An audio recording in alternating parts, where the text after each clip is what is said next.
In the tapestry of life, where every thread holds a story, America in Black and White emerges as a haven for the voices echoing through the heart of our communities. In this podcast, we wade through the rivers of our collective experiences, celebrating the vibrant hues of change brought forth by the whispers of hope and the roars of action. It's more than just a conversation. It's a journey into the heart of our society, illuminated by the light of those daring to dream and do. Join us, and let your voice be the melody that guides us toward a dawn where every color finds its place in the masterpiece of our shared destiny. Together, let's paint a future brimming with the positives that dwell in our minds and the actions that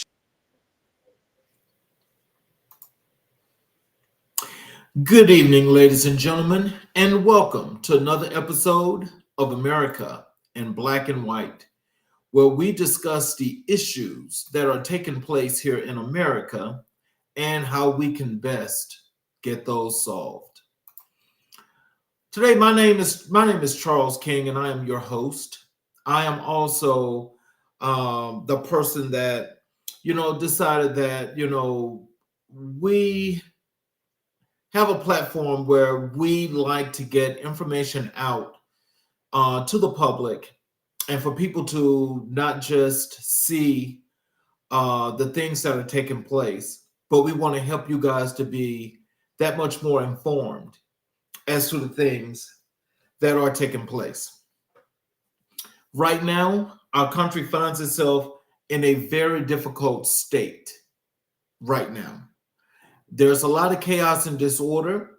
There are lots of things that are taking place, but in the process of these things taking place, it's like people really, the majority of the folks that's here in the country are not knowing exactly what's happening, what is going to happen, why these things are happening, and what they should do. Now, what I will say to each and every last one of you is that I can honestly say unequivocally, without being a military veteran, with being a military veteran, I will tell you that for me, I'm instantly thinking more so now at this point of going into survival mode.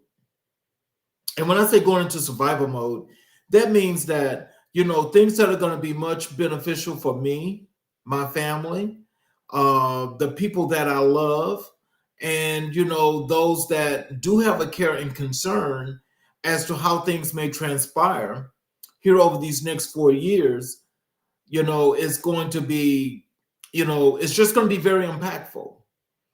And so with that being said, I'm saying that because, we don't know, if it's going to get to the point that each and every individual will be able to survive when it comes to a roof over their head, being able to provide food for family. Will people still have jobs? Those that have that are living off pensions for where they've worked for over 30, 40 years that they've been receiving. They don't even know if those are going to be coming. If you're a veteran and you are receiving benefits from the Veterans Administration, whether it's compensation or health care, you don't know how that's even going to work.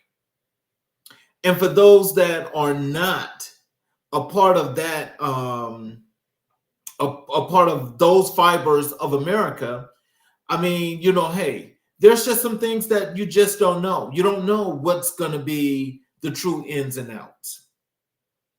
Well, here at America in Black and White, we're here to unify.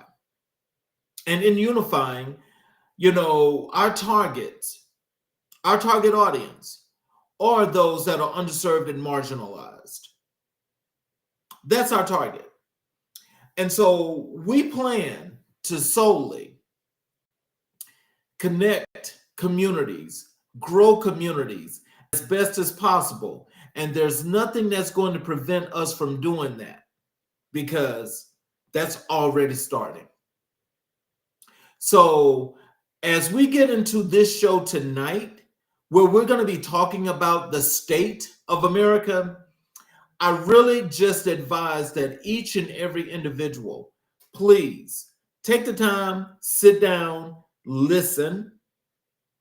You know, you can gather all of your thoughts and you can make your own, you can have your own opinions as to how you feel about this when the show is over, and you can just say, hey, either you're going to do something better, you're going to contribute to make things better, or you're going to do things that are going to contribute to your survival, or you're going to continue to go down this road of nothing but destruction. Let me just start out with this, because this is the first thing, and this is first and foremost. Here in America, where we are supposedly a free society, what most people don't understand is that the American government in its founding has always been a socialist government.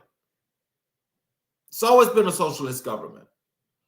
Just the thing is, things that have been implemented over a period of time, there's some that say, no, that's not the case. Well, it's been a socialist government that's actually has had an enormous amount of conservative principles in its factions, but it's always been about the people. So when I say it's all about the people, now we know from historical context, which we don't want to really get into historical contexts, but just giving you a brief synopsis of a historical content that's going to keep us present, because it's now the present day that's important. I love to stay here in the present.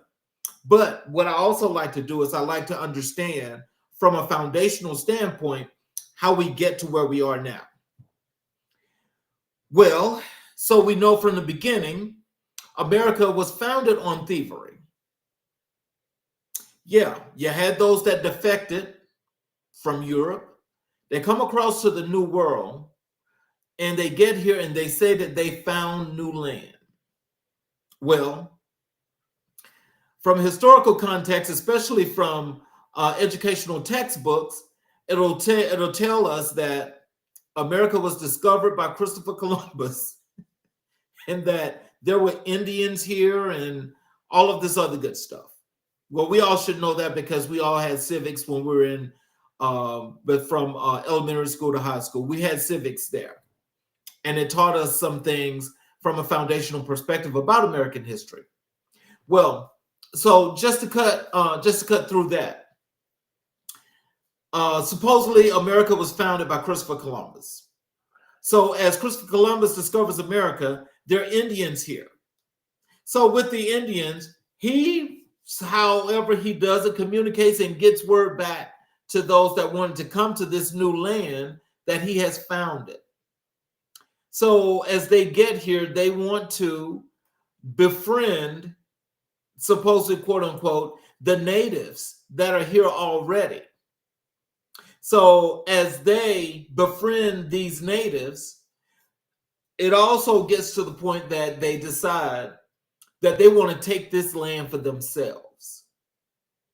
So now it's that they do things to backstab and to kill the folk that were here already.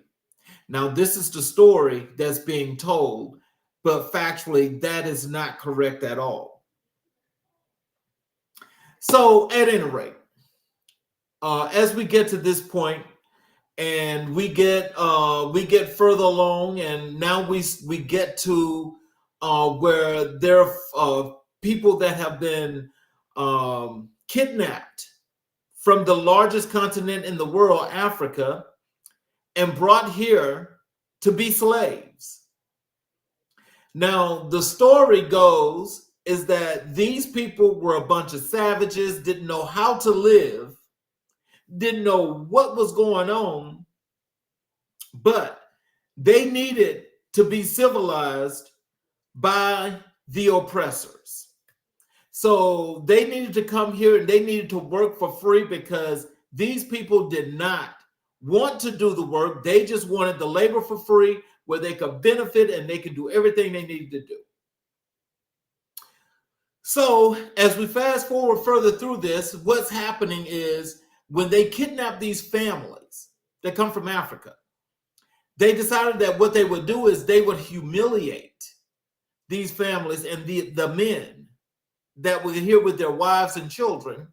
They would humiliate them by raping them, making them feel as less as possible as a man, and telling them that they needed them if they wanted to survive, and they better do what they are told to do, or else they are going to die. So now you're separating families. You have the woman here, you got the man here, you got the child all over the place. So now children are going everywhere and everything is what it's supposed to be. So now you get to this point now where nobody's thinking that there's going to be an evolution in time, and as time progresses, that things are going to change. Nobody thought about that apparently, because, well, as we fast forward and we get into these different centuries, as we come into the 19th century, things are really looking, really positive and prosperous for the world. America is, taking state by state by state by state. They're giving them these names, and everything is just flourishing. Now, outside of the 13 colonies, as these states starts to get here, now it's like these deals are being made with all these other European countries that have taken parts of America. So now as America is getting to be what it's going to be, it is now all of a sudden it's purchasing from these other European settlers or colonizers, and they're owning all of this, and it's now becoming one big country. Now, the thing is in the founding is that America was not supposed to ever fall underneath what would be a kingship, because that's not what was supposed to happen, because this is what they were getting away from when they came here. So now that we've gotten to that point, things are going, Africans are still not allowed at this point to be educated. They're not supposed to know anything, because it's already figured that the more they learn, probably the better they're going to be. So now let's fast forward. We're going to jump into the 20th century. By this time now, the 20th century, there's still major repression, but the repression is not called that. It's called Jim Crow, and it's real serious racism. And so what this is saying is that now we still have colonizers that are not doing colonization, but they're doing things from the smoke signals that are being sent in the air that only they can understand as to why they must maintain power and control. So as we get to this point now, you got the black folk, the African, whatever you want to call them. They're now not only starting to have jobs, because there's starting to be some progression as to education, getting a little money to survive for families. They're buying houses, not as many, but they're buying houses. And you got folk that have gotten some land in various parts of this country where they actually were able to put together what they realized would be their own wealth. So now you have the folk that's not happy about that because they wanted the land. So now it's like to go and just start burning down people's land and killing people and taking their land. But of course, this is most popular about in Tulsa, Oklahoma, because that was a whole city. And there's several Tulsa, Oklahomas around this country historically. So now as we get to this point, the advancement of the Black folks, the Africans, whatever you want to call them, is taking on a whole new meaning, because now the wealth gap is starting to get a whole lot better. I mean, the gap is closing. It's still very large, but from a foundational perspective, Africans still do not understand what it is to have a legacy, to leave money for kids, grandkids, and so forth. So as we get to that point, the story goes, as we're now here in the 21st century, the wealth gap is still large, it's still huge, but it's still causing a problem. So now as we fast forward to the 2024 presidential election, we have the occupier of 2016 running again, but this time he's running against Kamala Harris. And so the thing that's so crazy about that is that you had an enormous amount of people that were still running around and they were stating the fact that, one, she was running a policy of Joe Biden and not separating herself. At least that's what the media was leading people to believe, and that she had no plan. That is according to the occupier, who is a felon 96 times over. Now, this is a felon that's being allowed to run for president, and that's not the way it's supposed to be. But according to the Supreme Court, they were able to make this exception for this felon. I mean, rapists, he done con people out of money. There's all kind of fake organizations. I mean, just totally misusing the system. Totally. So we get to this point to where he's running against Kamala Harris, and he makes this statement, and he let it be known that when he runs for president, he is going to shut down the border. He's going to make healthcare better, which means that for the low rates people are already paying for the Affordable Health Care Act, unless you're in one of those several states that they call red states that were not in the exchange to make rates lower for their people, they were going to change that, cut that off. He says they're going to cut off Medicare and Medicaid. He says they're going to privatize Social Security.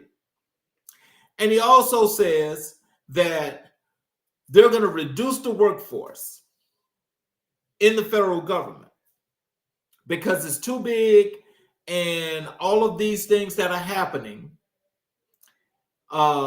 we've got to trim this because it's fat. Now, think about this. Unless you've had civics and knowing that as times evolves, you know the workforce is going to get larger regardless of the case. People are going to be advancing. Technology now is becoming a major thing now here in the 21st century.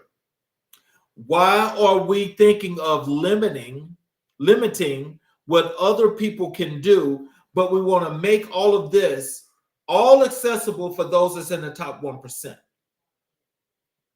Now, when you think about that, now I'm gonna say this to a lot of people, to those that want to listen and those that don't. But you need to be able to rationalize this, is that those of you that went to the polls and you voted for this guy, you got what you wanted. You got what you wanted. So that has to be respected. Just the problem is everybody else is going to have to suffer the consequences because of what you did. But you are, as you're looking at this show and you look at yourself in the mirror, can you honestly say to yourself, that this is what you wanted to do and this is what you wanted to happen? Unequivocally, I know that answer is no. But unless you run around here with one of those egos that's as big as the world, you'll never say that. But what you're finding out is that the majority of you that are now crying and complaining are the ones that voted for this. And when I say you voted for this, let's just start talking about those facts. The first thing is, you guys said that you wanted this man to be president because you wanted him to make America great again, when America has always been America, regardless of the case. What that was just a code word for what most of you were thinking were going to be strictly repressions and make things worse for those that were Black. Code words for race is what that was. And so what was supposed to happen is that the Black people were supposed to suffer. Now, the Black people are the ones that are being attacked from all these different sides, all these different minority groups. Everybody is hating Black people. That includes white folk. And so that is, for those of you, the white women that voted for Trump, you got what you wanted, which means also he is taking away DEI, which benefited you. But to mention DEI, everybody has this picture that has been posted in the media for over years that DEI benefits Black people, and that's not true. DEI only benefited the white woman. So now, not only has she lost that leg up, but now she can't have an abortion, which white women have more abortions than Black women. But let it be known and let it be said that Black women are having abortions at an alarming rate. Not true. Not true. Now, the premise of this whole thing is to just let it be known that now those folk that voted for Donald Trump are having buyer's remorse. But what you have to remember is that having buyer's remorse gets nothing, gets us nowhere. And we're still in the same place because you can't take that back. So why not be grown men and grown women and stand up to the fact and let it be known that you made that mistake? We know that's not going to happen because there are people that look just like me that also thought that same thing, that they voted for Donald Trump. But what they fail to realize is that when this man has made it clear that those that are in the top 1%, now he's never been there. He's never been there, mind you. But let these other folk in the media put it out there that he was a millionaire until all of a sudden they had no choice but to tell the truth. This man is not a good businessman. He's been bankrupt in businesses 6 different times. But yet and still was still having access to millions of dollars in capital to continuously misuse the system. Deutsche Bank. They were his funder. These are facts. Ain't no lies. These are facts. They were his financier, giving him all of this money to continuously to go out and misuse the system, to go out and try to abuse power, but also to create different parts, different factions of what is unraveling society today. But when we talk about regulations and when we talk about what's lawful, the law, the Department of Justice did not do its job that it was supposed to do in order to take care of that situation with Deutsche Bank. They didn't handle that situation. What they did is they allowed them to continue to go out in free reins and give them more of our free tax dollars here in America to benefit that situation. Now, when we talk about buyer's remorse, what the remorse is that it's those white people that voted for Donald Trump that are feeling more of the crunch than anybody else, because that Medicare, Medicaid, and the welfare programs, they were the most benefactors. They were the most benefactors. So if they're the most benefactors, how dare you come back and complain and cry now because you voted for this? You can't complain. This is what you wanted. Now, unless you want to tell everybody I was just so stupid and so dumb and so uninformed that I just wanted to give my vote to somebody that looked like me, because that's the way, tribalism is in America. You vote for the person that looks like you, regardless of the case. Unless you are a rational individual that decides that I'm going to vote for what's going to benefit me.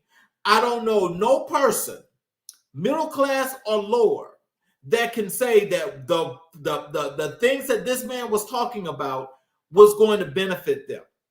Now, so just so we understand also, where we clarify what's middle class and what's the top 1%, you got these folks that are making, let's go from entertainment to athletes.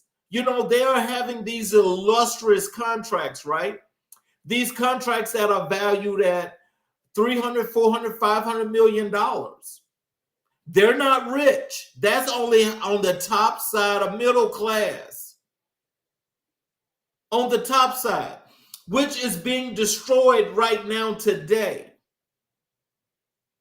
So you got the haves and you got the have-nots. So those that are making these nice little contracts here from entertainment, no, you're not rich, because you can count those dollars. Unless you see something that says B for billionaire, now you're talking about something totally different, because these are the folk that are actually controlling the government right now. These are the people that are controlling the government right now. Those folk that are in the House and the Senate that's on the Republican side, those are the people that are bought. Those are the people that are in the pockets of those billionaires that are there to strictly control their interests. If this is what they want, this is what they write in legislation, this is what they pass. Now, I want you to come on and think about this, Mr. and Mrs. Athlete, Mr. and Mrs. Entertainer. If you're not talking about billionaire, you're just like everybody else.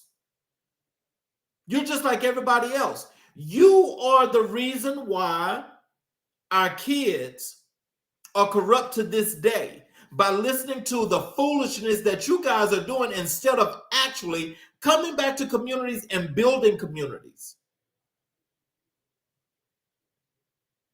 There's only a handful of folk that can honestly say that that's in entertainment, that they actually go back into a community and they do what's necessary for the place in which they grew up. Only a handful. Now I want you to think about that. Handful compared to thousands. That's less than 1% that contribute to their communities. Less than 1%. Now, those that look at this show, they look at this show because they know that this is all about the authenticity and the realness about what is happening today in life. And I'm saying that to say, because you have a lot of folk that will still run around and they do the character assassinations and the mischaracterizations, and they say that this is all about racism. It's not all about racism, even though there's a major contributing factor from racism, but that's not what this is about. This is about me educating the public and my communities and letting them know what's good and what's not good. Everybody can benefit from this, but I am particularly targeting my communities. Particularly, yes, I am. Because if nobody else does this and everybody that's trying to do something to help to benefit these communities, then we're all going to perish. But that's not what we're trying to do. No, nobody's sitting here talking about, oh, we're going to fearmonger and scare people. This ain't about scaring people, because I can tell you this is not about scare tactics. This is real. This is real. My only thing is I want people to realize that when you make the mistakes that you made because you was misinformed, and being misinformed has got all of us on a hair trigger, scared and nervous, and not knowing what is going to happen tomorrow. Nobody knows. Now, see, let's talk about, some of these things that are happening. So let's go and let's just talk about, we're going to talk about the stock market. Okay, now everybody knows what's happening in the stock market now. Okay, we're here in the month of March. This guy just took over in the office. Well, I'm sorry, not the guy that they voted for, but Elon Musk actually walked into the White House on the 20th of January. He's been there now, not quite 2 months, right? Let's see, January, let's see. You got February 20th, then you got March 20th coming up. So it's not March 20th yet. So it has not been quite 2 months yet. But in 2 months, the stock market is like totally volatile. Totally. So let me just read this to you, and then I want to explain it to you. The stock market has been highly volatile with significant drops in major indexes. President Trump's trade policies, including tariffs on imports from Canada, Mexico, and China, have contributed to this instability. The uncertainty surrounding these policies has led to decreased investors' confidence and fears of a potential recession. You heard the word correctly, recession. Now, when Joe Biden was president and they come on with these lies telling folk that, oh, him and Kamala Harris have done all these bad things. Now, but let me just clarify something also. I'm not a Democrat and I'm not a Republican. I don't support either of those parties because those parties are not beneficial to me. They're not beneficial to me. They do not one thing to contribute to the positive growth that I have to this day and the things that I like to do. If anything, they're going to try to take away those things that I like to do. So at any rate, when we talk about this stock market, people got 401ks. They've got mutual funds, things of this nature that they have from their employment matching programs. All of those are volatile right now. They're all at a point to which they all are suffering, losing money, and they're losing so much money until it's not funny. Now, I want you, just so you know this, talking about these tariffs has caused, Elon Musk has lost over $145 billion. Jeff Bezos has lost more than $10 billion. That's right. With the B. With the B. Those people are not happy. But they're not happy because, again, not knowing the functionalities of government is causing this problem. But, again, I want to know, for those of you that are out here watching this, I'm asking you because I really want to get that feedback. I need somebody to tell me, what is it that you think? What makes you think? One, either if you agree with what's happening with what they're doing with this market, what makes you think that in the beginning that they were the best people to run this country? And if you didn't think they were the best people to run this country, what are some of the things that you think that the American people need to start to do right now at this point? Because I can tell you this. I've learned one thing. I know when the writing is on the wall, when things are not right, and when things are about to look ugly.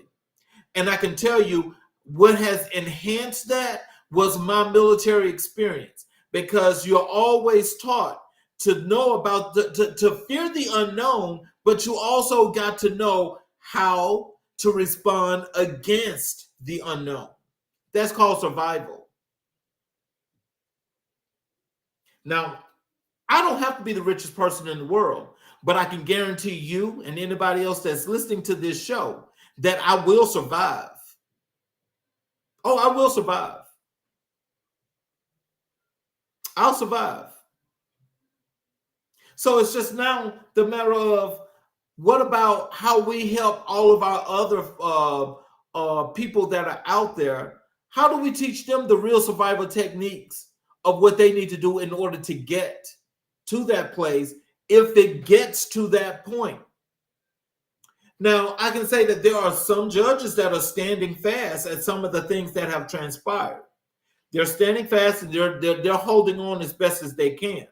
Now, I will say this, and this is like probably the worst thing that I could possibly say, is that I pray and hope that they can hold them off to the midterm elections, because maybe the Democrats can get in there and they can change some things and they can prevent these folks from actually running around ramshot over the government and just totally taking it over. Because if there's no democracy, that's going to leave a lot of us more than just broken. That's going to leave people out there to fend and do what they do. And I doubt very seriously if most people will understand and know how to function in that kind of system. They're creating chaos and disorder intentionally, pitting people against people, and letting it be known that this is just what it is and this is what the people asked for. Well, I doubt very seriously people ask that you go and you throw out tariffs. Now, tariffs is something that they did way back in the 18th, 19th century. The last time the occupier was in the White House in 2016, he tried to do that same thing, but it was not nearly as rough as it is now. So now you're talking about causing issues with Canada, with Mexico, with China. Why are you picking these countries? Well, so let me just tell you this, American people. Those of you that are sitting here, let me just tell you what you need to start looking at. There's a new currency that's being created that's actually a unification of 5 different countries led by China, which is going to be the new world leader with the pace that we're on right now.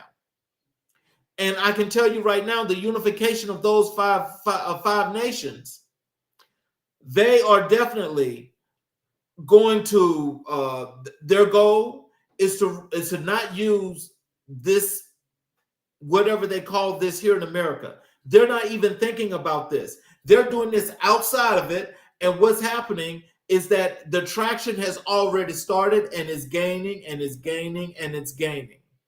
The dollar is getting weaker and weaker and weaker and weaker. It's been weak, but I mean, it's really weak right now. And to go and say, you're going to put tariffs on Canada. Let's just go with Canada first. The Canadians are going to show you that, one, they're a free nation without the U.S. They are attached to North America, but they are a free nation. They have vowed to make sure that the 25% tariffs that they're going to put on America when it comes to getting power, especially for those that are close proximity to that part of the country and to Canada, when you got to pay that 25%, that 25% primarily is telling you that you're not going to be able to afford to have heat and light, heat and air. You're not going to be able to have that. The gas is going to be a problem. This is what you voted for, though. This is what you voted for. And now you want to get in the media and cry and complain that this is not what you voted for, when truly this is what you voted for. Now, everybody has to suffer because, one, that means that you're just totally misinformed and don't know how to comprehend. Because if somebody tells you, now this is what I was taught, and I know most people that look like me realize and know one thing. When somebody tell you they're going to do something, they're going to do it. He said he was going to do this. He said this. And you still did not. You still did not get it. You're still not getting it because those people that are so used to just being able to say, oh, it's about me and I've got privilege. Privilege is getting you nowhere now. It's getting you nowhere. You see, people that look like me have always gone through this one thing. We know how to survive.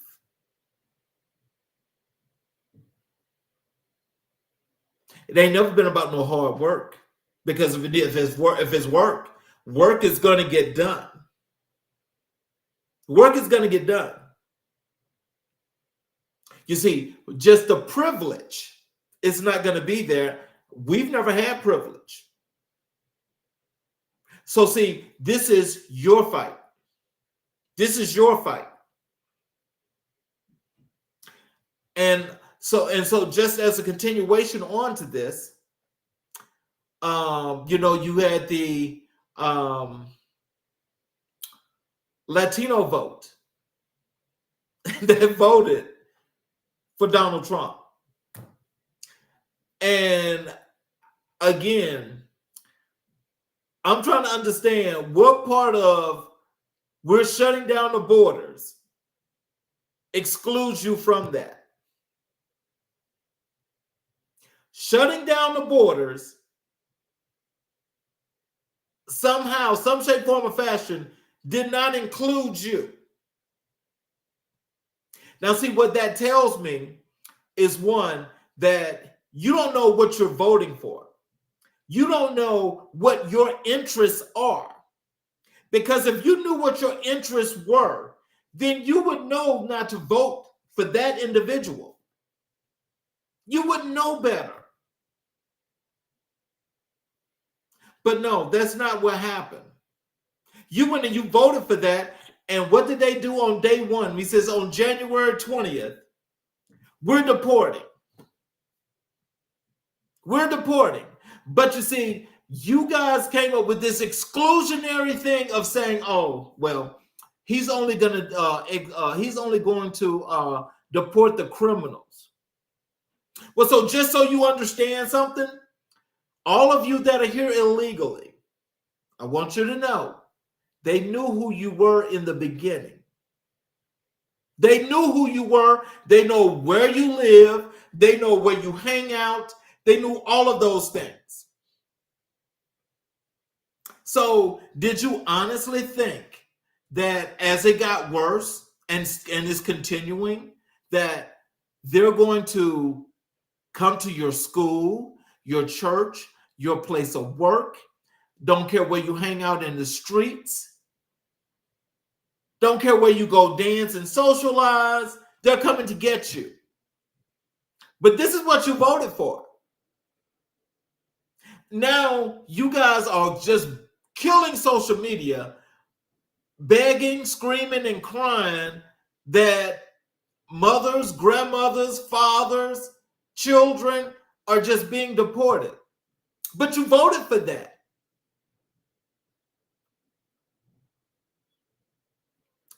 I mean, seriously. I mean, it's harsh to see something like that, but this is what you voted for. And so now that it's happening, now you have got remorse. Is that what that's called? I mean, what do you call it? How many of you can actually stand up and say, I made this mistake and I voted for this guy, but that's not truly what I wanted? None of you. You're not going to do that. That would be too much like right. That would be way too much like right. You're not going to do that. Instead, what you're doing is you're sitting there and you're in a corner, balled up, just on your morals, and you're saying like, I can't believe that this is happening. I can, because he said he was going to do it. I can believe it. Just all these other things that you guys not thinking about, didn't think about, it's got me in the same boat as you. No, I'm not talking about being deported, but it's making my life miserable too. But that don't mean that we can't still continue to inform people, because that's what we're going to do. We're going to do that. But I'm just trying to figure out if somebody can actually send me some comments. Write me an email or something. Tell me what was your thinking, and tell me what would you do different if you would do anything different. Because the thing that I can guarantee you, that if you did anything different, you would still vote for Trump. You would still vote for Trump. And you would not vote for Kamala Harris because she's a black woman. And what that means is you can support a black woman, but you can support a white racist.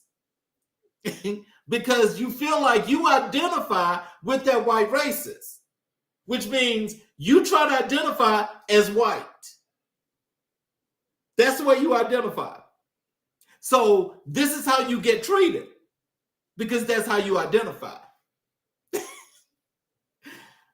That's sad to see as I say that. Now I know that's got to sink into the majority of you, because you got to be thinking, oh my God, I could not, I didn't do that. Yes, you did. Yes, you did. And for the whole 4 years that he's in office, if we don't get the chance to vote again, it's because of your vote. It's because of your vote. Because they are trying real hard to fix it to where he never comes out of office. Just right now at this point, for those of you that don't understand civics, is that they don't have the right number when it comes to voting.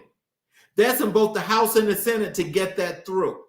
But he don't need anything like that anyway, because, he'll still try to declare martial law when it comes to voting in 28.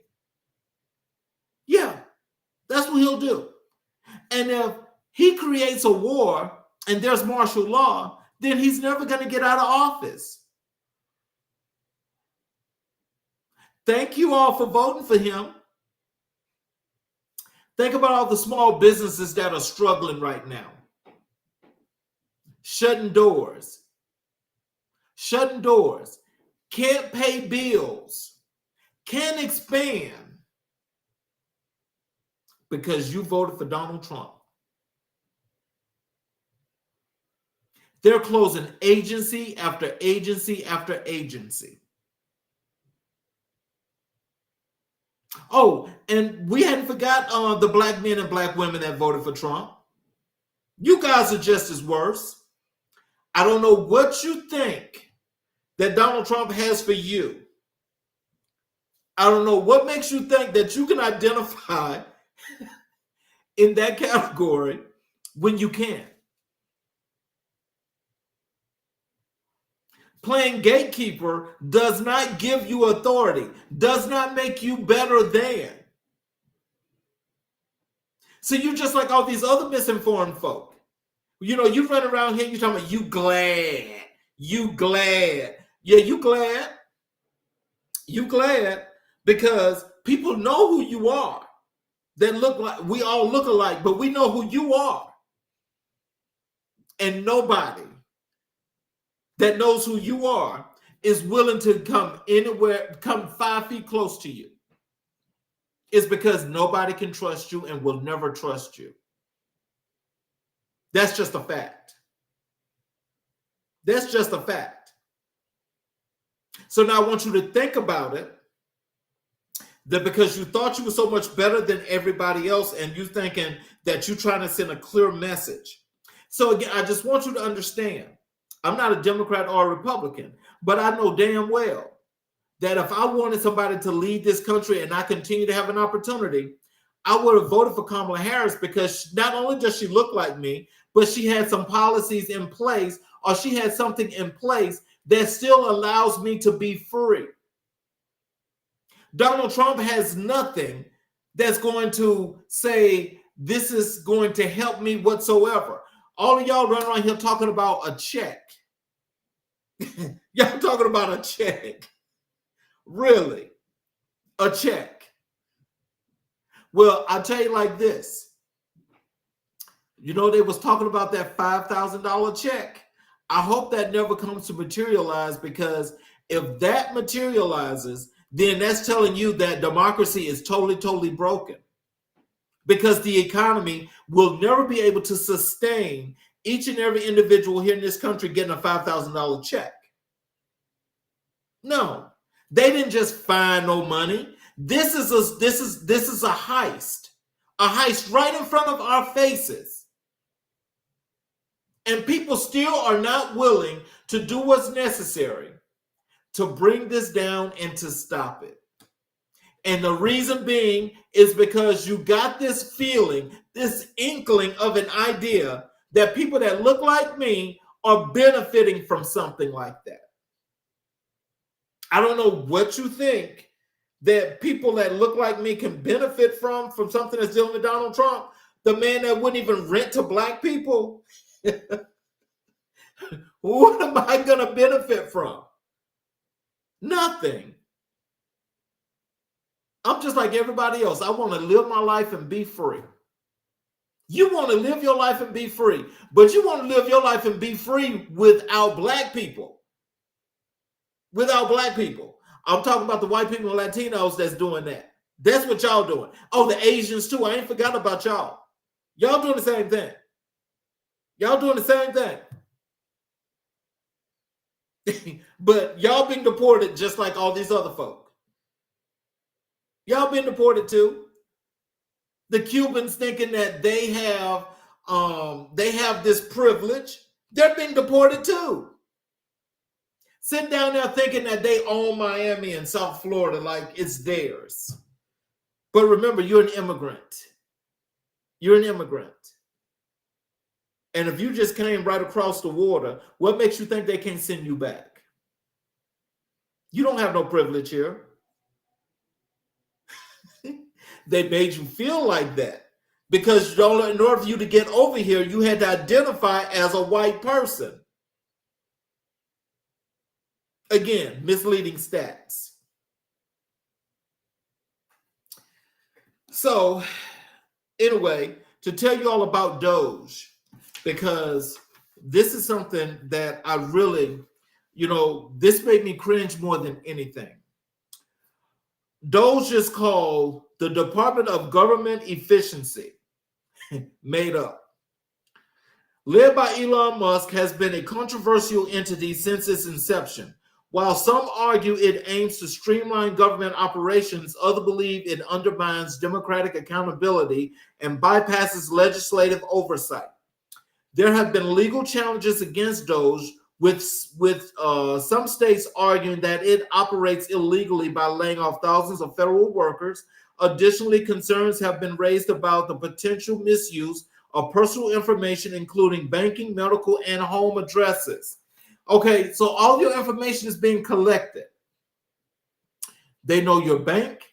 They know your bank account number. They know your phone number. They know your address. They know every email address you've ever used. They know all your website information, and also from the big spy camera that's up above in the sky, the satellite that's beaming down here on this earth.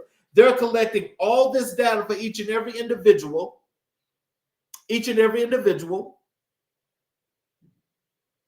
And they're making a determination of if they like this and it stays or if it goes. Now, that's a God complex. I make the decision. Now, according to Doge is the one that's breaking up the VA. They're firing all of these federal workers. They are trying to come up with this whole new plan and system to actually take away Social Security and those with Social Security and disabilities that rely on this form of income in order to live their lives is being misused under scrutiny, and is causing people all kind of heartaches and discontent because people don't know if they're going to receive their benefits. Is this right? No. Do they care? No. Did people actually vote for this not thinking about what was actually going to happen? Yes, they did. They did. I respect you for voting for how you vote. Hey, that's your vote. You're entitled to that. I'm not telling you that you should not do what you did. I just clearly wanted to show you what you did because you were thinking that you were so special that you were going to get a special benefit. And you're getting a special benefit, all right. You're getting a special benefit that's actually pushing you all the way to the bottom. All the way to the bottom. And why are so many people so disgruntled and so in disdain when it comes to people that look like me? What have I done and you don't even know me? What have I done to you that's caused your life any kind of harm? Absolutely nothing. Nothing. This is all hatred. This is all hatred.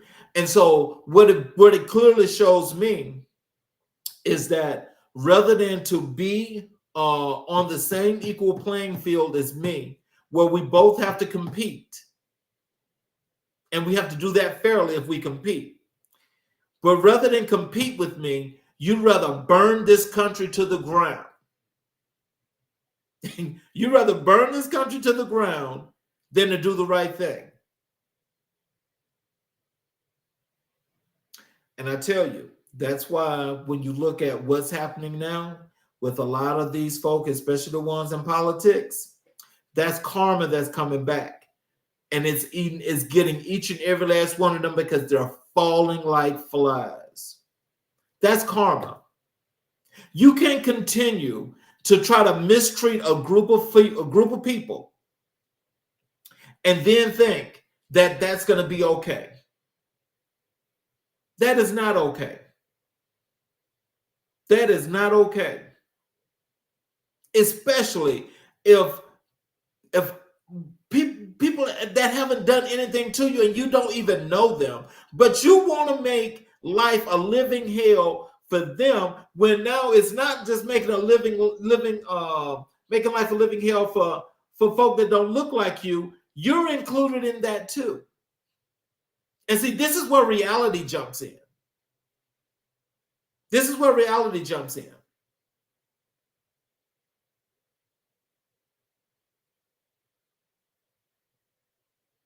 But I just want to know.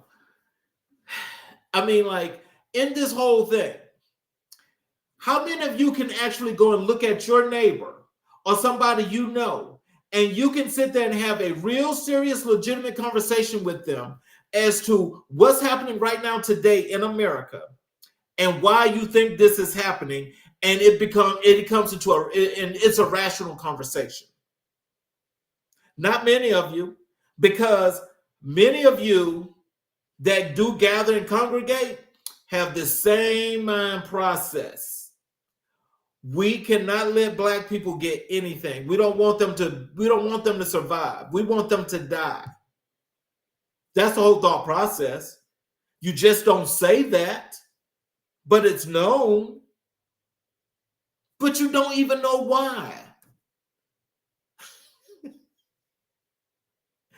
You don't even know why, but I'm going to tell you.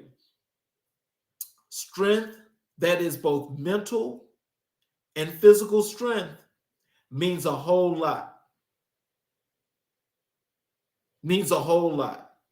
Those of us that don't fall for the Jedi mind trick, you should always be aware, because that means that when you're able to continuously to think, plan while you're moving and shaking, having conversations and working, but you're still planning, that's a problem that most of you all have, because most of you don't do that. And you can't do that, because the only thing that you can think about is destruction. Everything is about destruction. Everything's about destruction. What I want is I want someone to have the opportunity. Those of you that are out here listening, I mean, seriously, I want you all to take the time to go and comment. Send me back some comments. Leave back some contact information.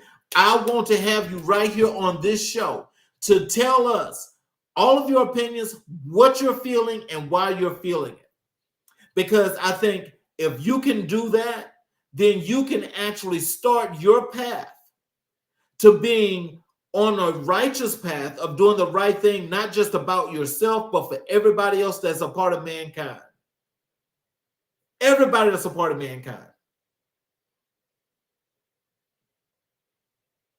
It's just amazing to me that I'm actually sitting here talking about this right here in the 21st century when that shouldn't even be. Everybody can live together, in a mutual exclusive way and do separate things. The thing is that when you fear competition because that means that you don't have the worthiness. You don't have the wherewithal to compete. All I ever know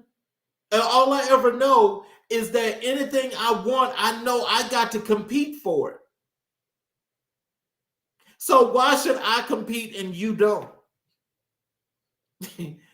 That's a logical question. That's a real question. It's not rhetorical. Why?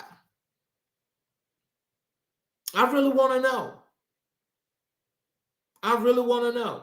Because just looking and thinking about all these different things, I want y'all to tell me, they're closing the Department of Education. Now, this is another one of those things that's part of Project 2025. The Trump administration's attempt to close the Department of Education have sparked significant debate. The department plays a crucial role in dispersing federal funds to schools, managing students' financial aid, and protecting students against discrimination.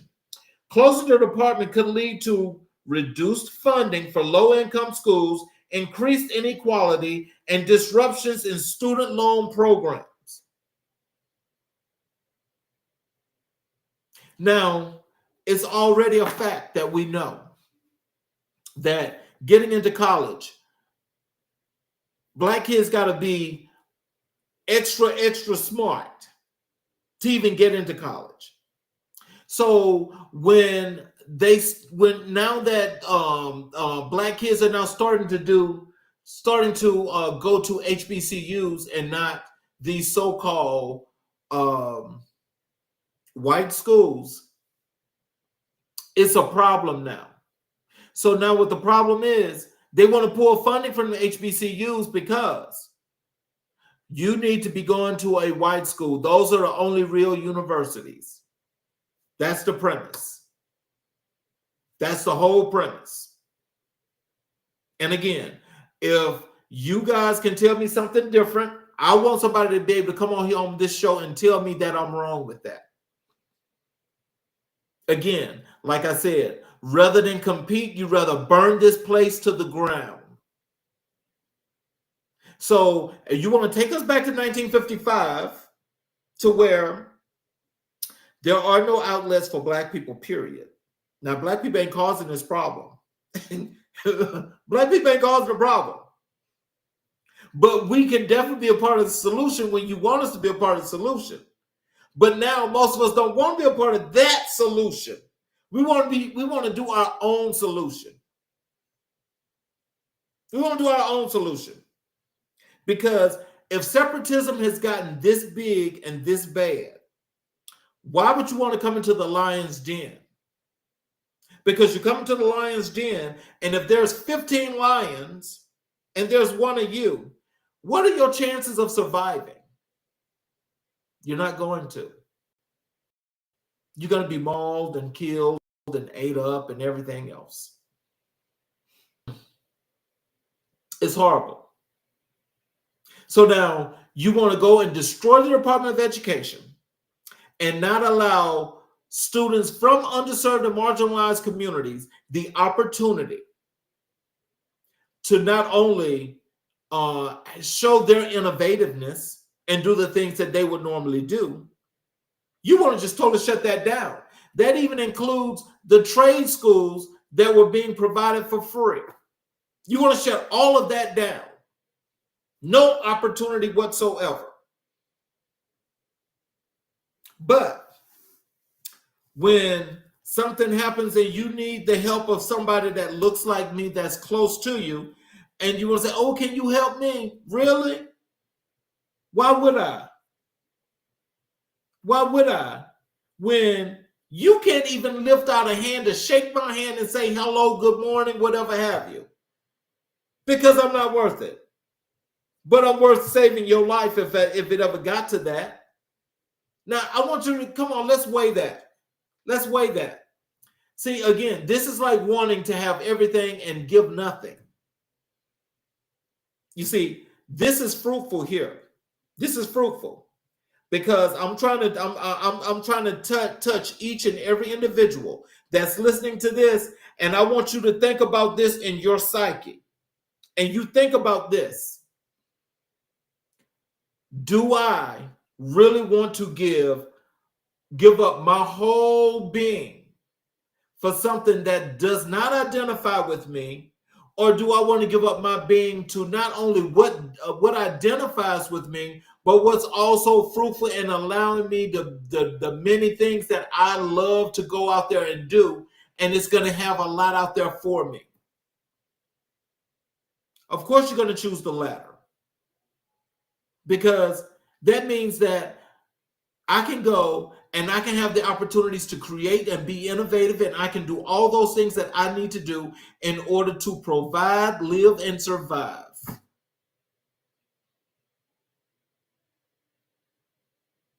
So because somebody wants to take that away, that doesn't mean that we have to let that be. But it is also, it's always good to know what we can do and when we should do it. So again, I say together we can climb mountains. Together we can build bridges. Together we can make the world fruitful. Together we can build a utopia. Separate, that's not going to happen. That's not going to happen. But I can guarantee you, I think those people that feel comfortable with more opportunity are going to strive further, much longer than those that don't want that.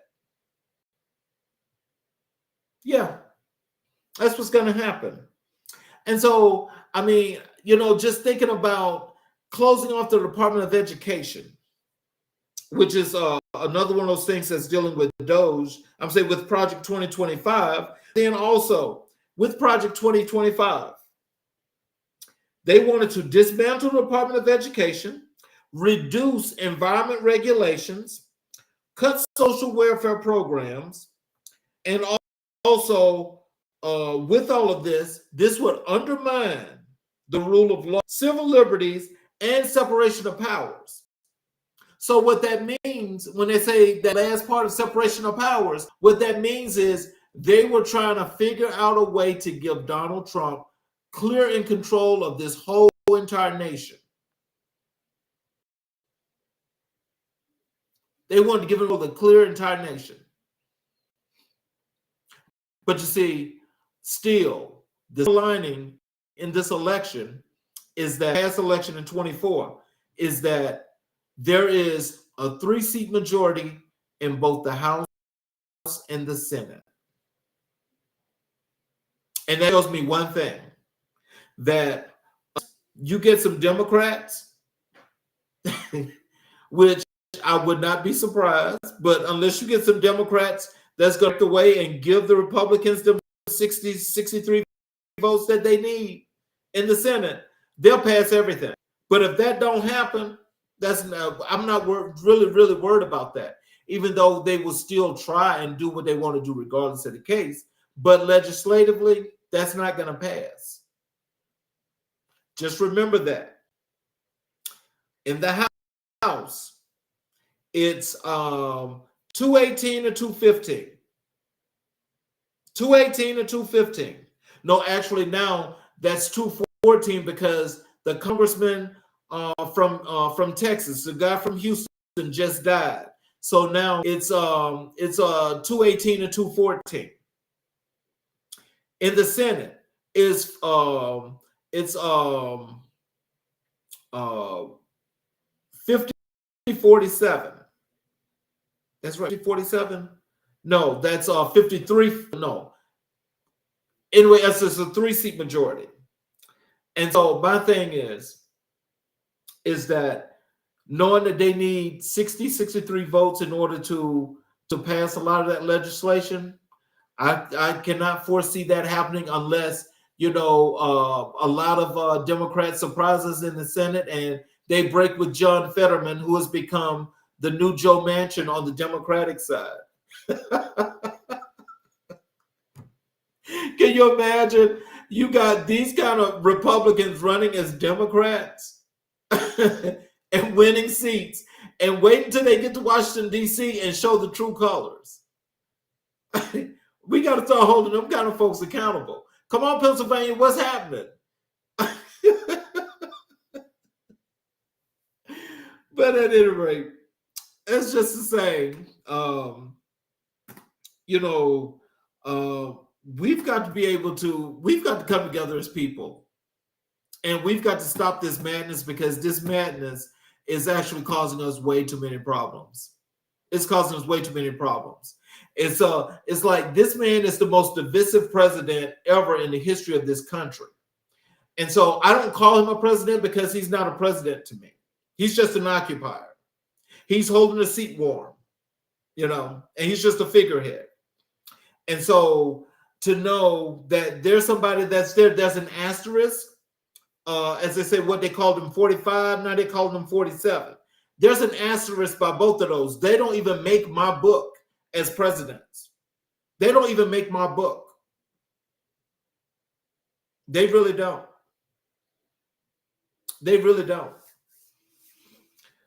So at any rate, just with the, and also with all these federal employees that are being fired. Now, I want you to know, when this man came into the White House, unemployment rate was down 3% or less. There has been consecutive job growth for every quarter, or over 200,000 of jobs each time, right?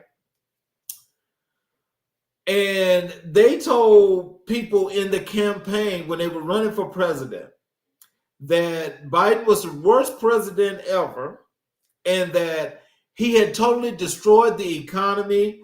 And people was running around here with these talking points, and they were saying that exact same thing. And I was trying to figure out, well, that must be in Bizarro world, because I don't remember seeing that, and I couldn't find that anywhere.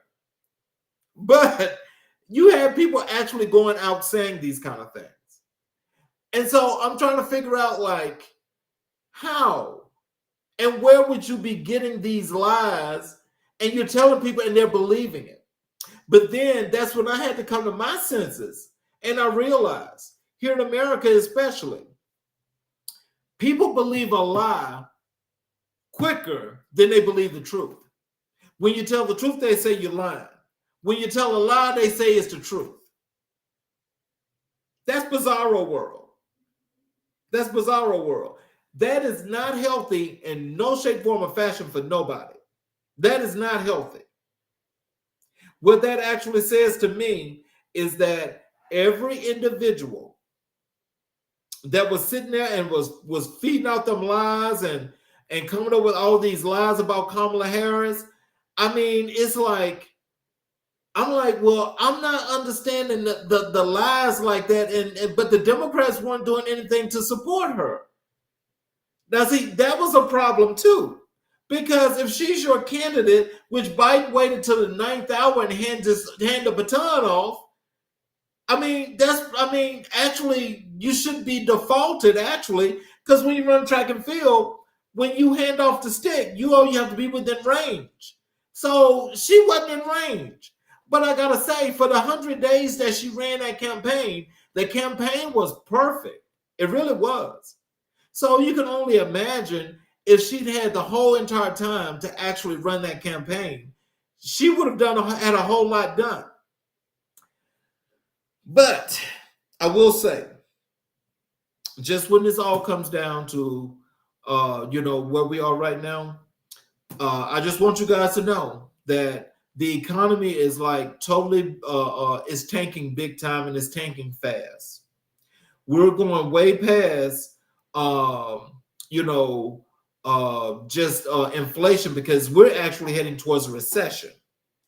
And so, with this being said, with the stock market losing like it's losing, and it's now constantly on a daily basis, how much more can this thing sustain itself? And we have a strong economy like we had under Joe Biden. Nobody knows. He had a healthy economy after Obama. He destroyed that in 4 years. He has a healthy economy after Biden. He destroys that in 60 days. 60 days. And the economy has already flipped upside down. But y'all say Trump is good for business, and he's a strong businessman, and he's a good president. Now I want you to tell me who in the hell is going to say that, and where you getting that information from, because that means that I don't know how to do research, or I don't know how to read. And so I want somebody to just be able to come on my show, and I need you to tell me, where was I missing that information at? Because that information is not going to come across anywhere that I know of, other than if you're in the top 1%, yes, he is a good president. You're in the top 1%, you're definitely good. You're definitely good. You see, because what that means is, in firing all those people, especially at the IRS, what you're doing is they're saying that they're basically using the tax code like they use in Alabama. I'm going to use Alabama as the example. In Alabama, if you aren't in a particular bracket, in income, if you're not on that top of $80,000 and above, then believe me, you're footing the bill for the entire state. That means that you're still funding the daughters and sons of the Confederate soldiers, and I forgot what his name is. The man that was supposedly the Jefferson Davis. That's his name. He was the president of the South, and the president of the South. He's all over in South Carolina. He's here in Georgia. He's in Mississippi. He's in Tennessee. He's in Louisiana, Kentucky. They just running Jefferson Davis all over the place.